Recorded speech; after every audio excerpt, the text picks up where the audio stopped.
शाम में ही इंडिगो के एक स्टाफ ने मुझसे आकर मुझसे कॉल पे बात की और उन्होंने सब एक्सप्लेन किया और मुझे लगा था कि मेरी गलती हो सकती है, लेकिन उन्होंने बोला कि नहीं ऐसा कुछ नहीं है और उनके स्टाफ की तरफ से गलती हुई। इंस्ट्रूमेंट्स ले जाना बिल्कुल अलाउड है और केबिन में हम ले जा सकते हैं, क्योंकि मैं पिछले 4 साल से वैसे ही ट्रैवल करी हूँ। मैं जाऊँ और मेरा इंस्ट्रूमेंट ना जाए, ऐसा हो ही नहीं सकता है।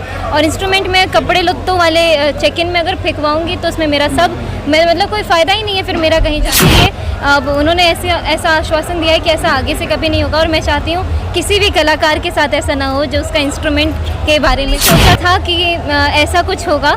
और जिस तरीके से लोगों का मुझे प्यार मिला, मैं अंत तक लग ही नहीं रहा था कि अब कार्यक्रम ख़त्म करने की बारी आने वाली है।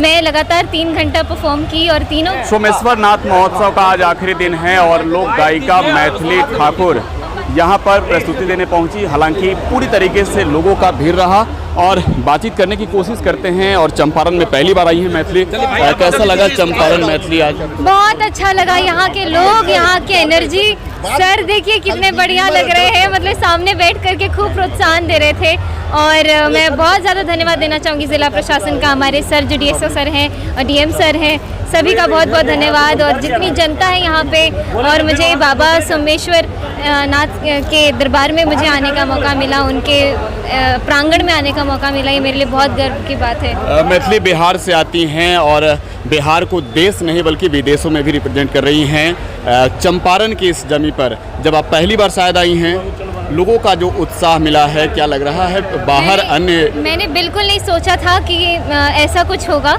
और जिस तरीके से लोगों का मुझे प्यार मिला, मैं अंत तक लग ही नहीं रहा था कि अब कार्यक्रम ख़त्म करने की बारी आने वाली है।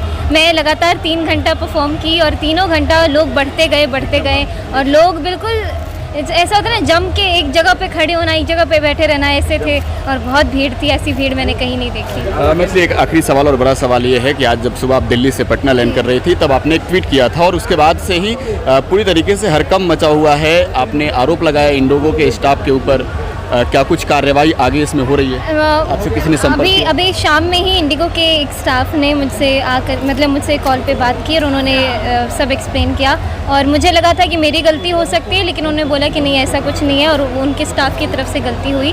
और इंस्ट्रूमेंट्स ले जाना बिल्कुल अलाउड है और केबिन में हम ले जा सकते हैं, क्योंकि मैं पिछले 4 साल से वैसे ही ट्रैवल करी हूँ। मैं जाऊँ और मेरा इंस्ट्रूमेंट ना जाए, ऐसा हो ही नहीं सकता है। और इंस्ट्रूमेंट में कपड़े लत्तों वाले चेक इन में अगर फेंकवाऊँगी तो उसमें मेरा सब कोई फ़ायदा ही नहीं है फिर मेरा कहीं जाने का। तो इसीलिए अब उन्होंने ऐसा आश्वासन दिया है कि ऐसा आगे से कभी नहीं होगा और मैं चाहती हूँ किसी भी कलाकार के साथ ऐसा ना हो जो उसका इंस्ट्रूमेंट के बारे में कुछ। आपने DGCA से कंप्लेन करने की बात की, कंप्लेन आपने किया? कंप्लेन नहीं किया, मैंने ट्वीट किया, उसी में बहुत सब हो गया, सब कुछ ठीक हो गया। तो लोक गायिका मैथिली ठाकुर हैं जो सोमेश्वर नाथ महोत्सव के दूसरे दिन और आखिरी दिन यहाँ पर पहुँची थी और लोगों की एक बड़ी भीड़ और इन सब के बीच मैथिली ने कहा है कि जो प्यार, जो आशीर्वाद यहाँ के लोगों को मिला है वो इसे भूल नहीं पाएंगी। साथ ही मैथिली ठाकुर के साथ जो कुछ भी प्रकरण इंडिगो के विमान में हुआ, इसको लेकर उन्होंने कहा है कि इंडिगो की ओर से माफ़ी मांगी गई है और आगे अब उन्होंने कहा कि ट्वीट के बाद से ही जब कार्रवाई शुरू हो गई है तो DGCA को शिकायत करने की उन्होंने बात कही थी,